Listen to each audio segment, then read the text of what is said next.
Welcome to another Wealth Coffee Chats. Marvellous Monday. Hope you're well, folks, wherever you are. If you think it's Get Rich Quick, you're in the wrong place. This is the wrong podcast. This is the wrong life for you. Welcome to another Wealth Coffee Chat. Hope you're all awesome and well.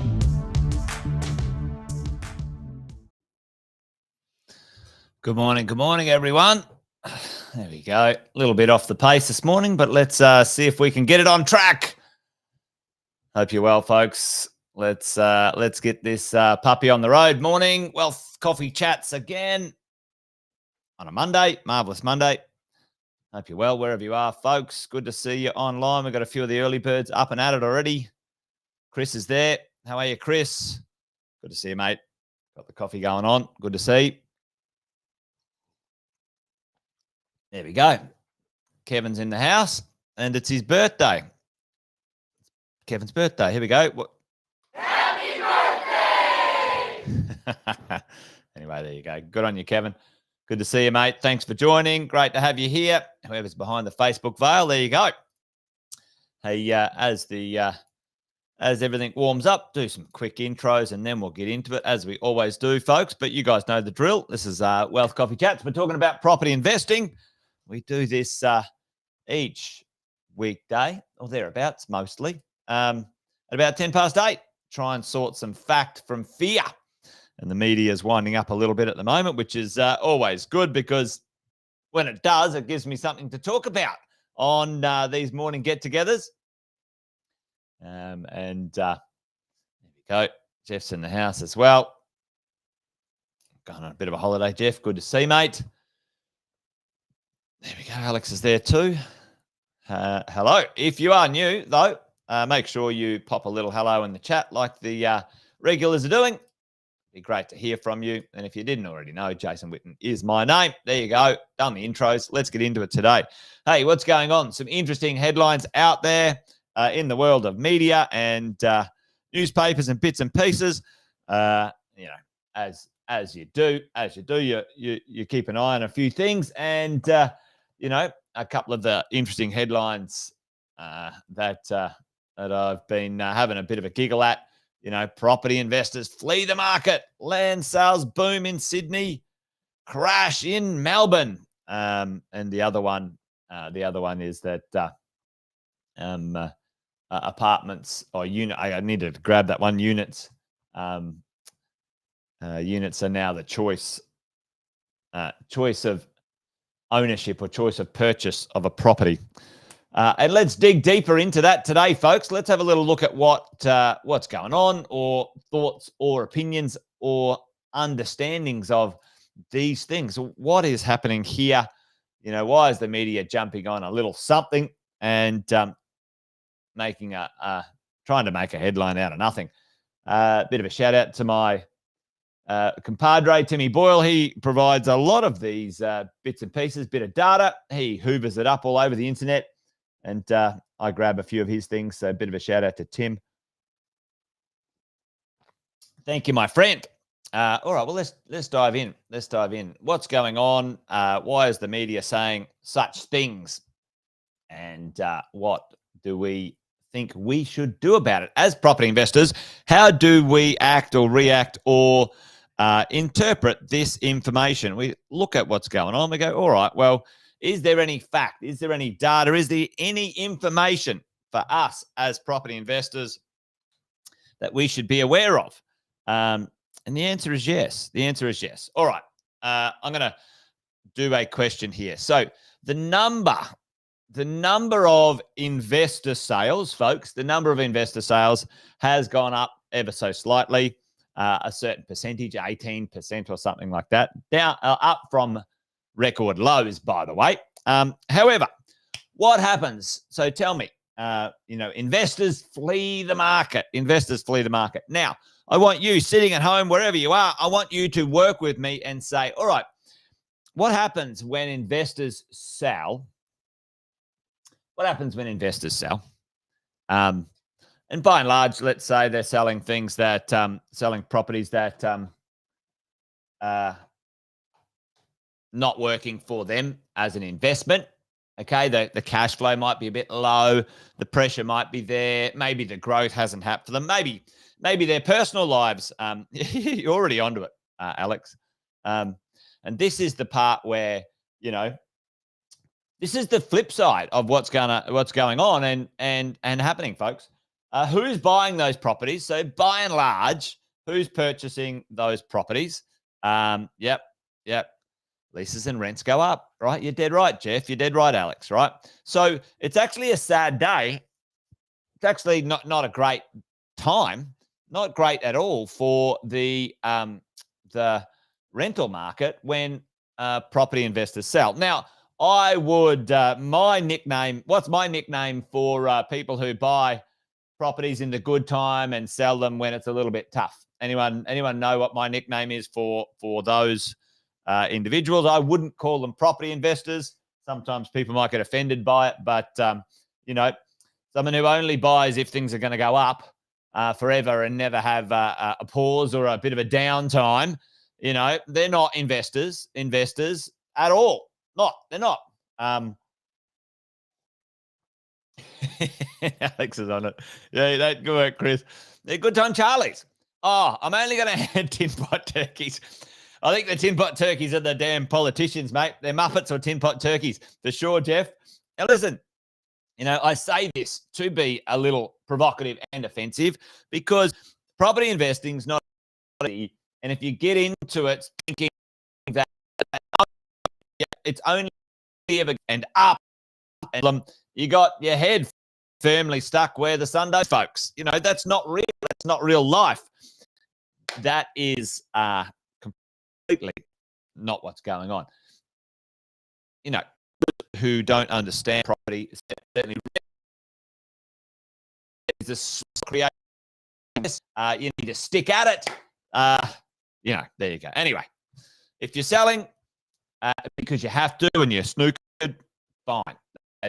Learn from that and move on. But those who are selling, it didn't go up in value. What's your problem? Like the concept of investing is medium to long term. The wealthiest people in the world, you go speak to,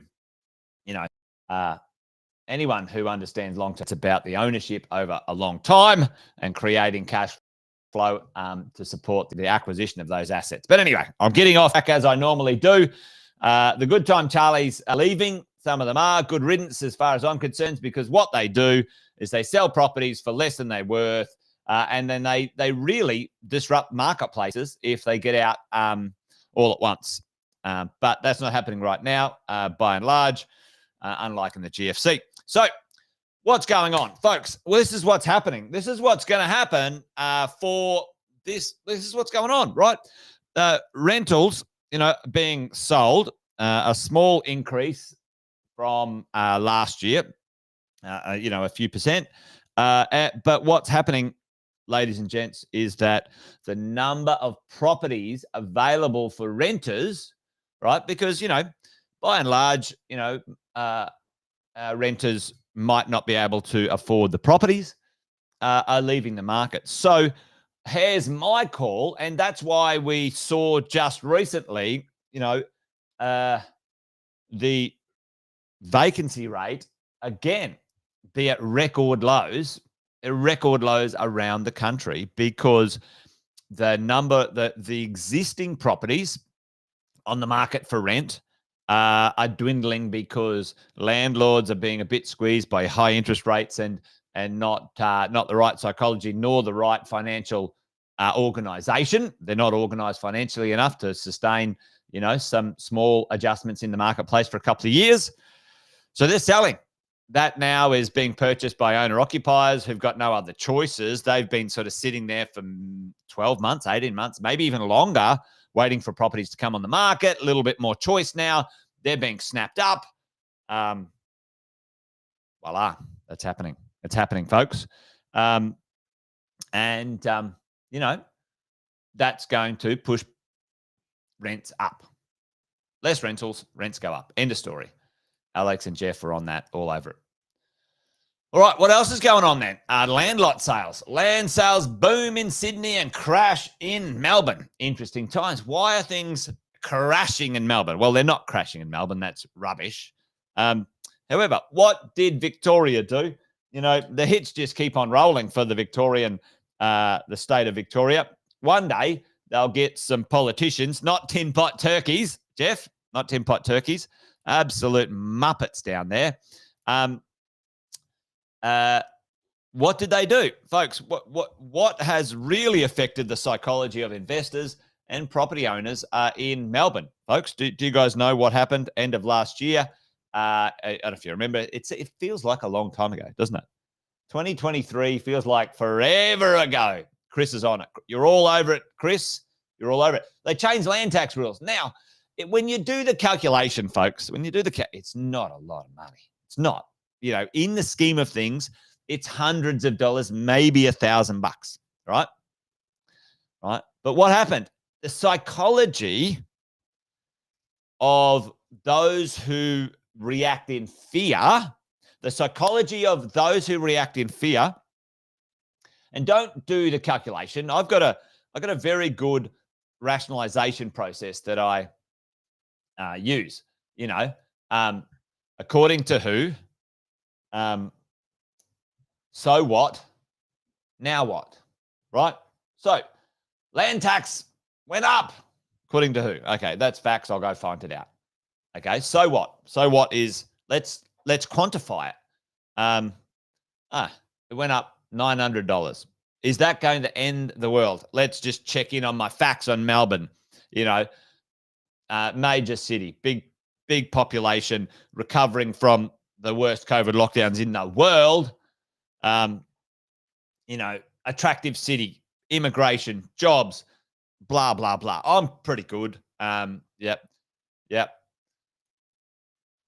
You're dead right, Chris. So it gets people into the future. You're right.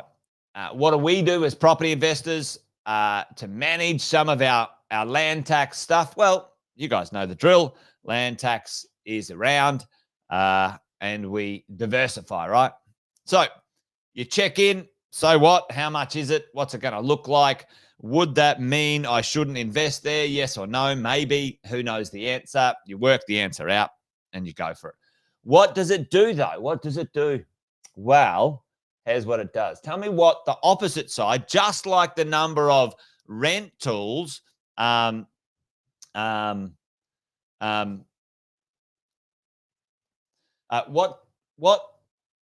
what pressures does it have, folks, on the market when the psychology is going on? And Paul said it perfectly. I couldn't have asked a better question. So tell me, what happens? What happens? Let's say what's happening in Melbourne compared to Brisbane, folks. What's happening in Melbourne compared to Brisbane, or Melbourne compared to Perth, folks, in that space. Now, rentals are going through the roof in Melbourne, just like many of the other states. But what's happening? You know, and Paul said it absolutely perfectly here, right? He said it perfectly. He said, you know what? You know, it's land tax this time. Last time, electrical gas checks, yada, yada. Wonder what's next. So in our minds, we're uncertain about what we're doing as property investors. We're going, bloody hell, what are they going to have a crack at next? Paul said this perfectly. I'm not going to sell, but I'm not bloody buying either. And fair cop. Like, why would you buy? You're like fucking like cat on a hot tin roof, right? Now, for me, I'd probably dive into that a little bit, Paul, and say, well, maybe if you've got one or two in Melbourne already, then you should be buying in other states, diversify. Maybe Brisbane's next, maybe Perth's next for you, maybe Sydney. Maybe you're already across all of that. You know, whatever it is, this is what's happening. People aren't buying because they're uncertain. They're worried about what's next. Okay. And that's the problem with the Victorian rules. Even though the impact might be only small in dollar terms, they've psychologically disturbed the investors, and that's what's happening, right? That's what's happening. However, here's the flip side. Here's my opportunistic side on this. What will happen? What is happening right now? One of the largest cities in Australia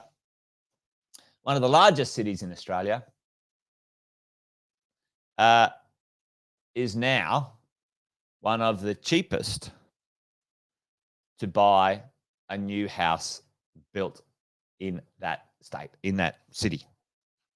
Now, don't miss the value of that, folks. Don't miss the value of that. You know, other places, Adelaide. Adelaide. It's the same price to build a house, to buy some land, build a house in Adelaide than it is in Melbourne. Go figure, folks. So there you go. So on the flip side, now, is there value in that? Can you make that work? Those are other questions. But one of the largest cities in Australia, economically quite sound and strong, politically a bit of a mess. That will change. It will get fixed up. Melbourneites won't take this laying down. They'll have a fight back. Anyway, that's the way I see things in this situation, folks. That's what's happening. Those of us who are unsure about what's going to occur are holding back in fair reasoning. You know, what will they bloody do next is the conversation.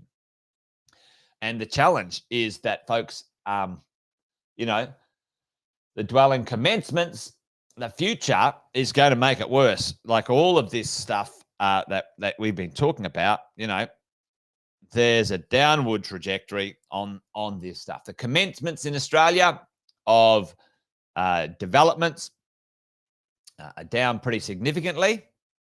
And the supply into the future, especially against the population. Look at this. This is quite a good one, you know, and you've got to go check some extra stuff here. But, you know, the supply down, the population, boom, up, massive, right?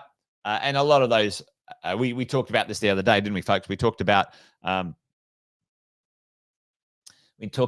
number of students coming into the country, right? And sort of they're back, but they're not leaving because there's this 3 to 4 year cycle, et cetera, right? So there you go. Anyway, a lot of things now, units and houses. So houses, like, you know, houses have pipped along forever and a day, pretty constantly. Now, one of the things, though, folks, tell me what's one of the things that's always missed on this graph here, right? So, you know what? This is the other thing. Oh, we're going to build, you know, 1 million houses in. We're going to build a million houses in the next 5 years. When have we ever done that? Look, on this graph here, when have we ever built 1 million houses, folks? When's it ever happened? It's never bloody happened in Australia's history, right? Ludicrous, the politicians pulling that shit. You know, I'm amazed that there's not one newspaper have said, hang on, folks, hang on. You know, Mr. Prime Minister, you see you're going to build 200,000. There's no, you know, there's no evidence that we've ever done it. Ever. The total average, you know, or here we go, maybe up there, 200. Our record one time. However, the thing in here that I love to show everyone is the population in 1984, folks. The population, I think, was like 12 million. 12 million people were building 100,000 houses in 1984. What's the population now? Folks? 27 million people. 27 million people. How many houses are we building? Still 100,000. It's never put in that context. Maybe someone can check 1984. Was it 12 million or 16 million or something like that? But it certainly wasn't 27 million, folks. So there you go. The media like to jump on things. I always have a little look at what's going on, folks. What's going on for you, for me, for us as property investors, and sort of say, hey, listen, is there any fact in there? Is there any data? Is there any stuff? And, you know, what can we what can we understand about those movements? More investors are selling their properties. That's taking rentals out of the market. Sad for those who are looking for rents. That's only going to put more pressure on the rents that exist. Less completions and less investors buying off the plan. Now, owner-occupiers, that's what I didn't say. Owner-occupiers, by and large, historically were a very small portion of those who purchased pre-construction property, right? Those who bought property to market. Very small portion in comparison. So, investors are being chased away through stupidity from governments like Victoria with land tax, grabs. And high interest rates, you're not going to bring much more property to market. That's what happens as well. So there you go. What does it mean? Well, it means if you own some real estate in the right spot, you're going to be okay. Manage your cash flow, as you always need to do. And for my money, if you're in the acquisition phase, there's a couple of spots to buy that are going to be really good. So don't miss out. Don't miss out. Sam's talking about this cost push. I might do that in the next couple of days, actually. Anyway, I'm just rabbiting on now. Done and dusted, folks. Good to see you. Thanks for joining me on the live stream. See you tomorrow. Join me for another one. Same time. We'll do it again. 8:10. You guys know the drill. So yeah, let's do that. All right, folks. That's it from me. Bye now. Cheers.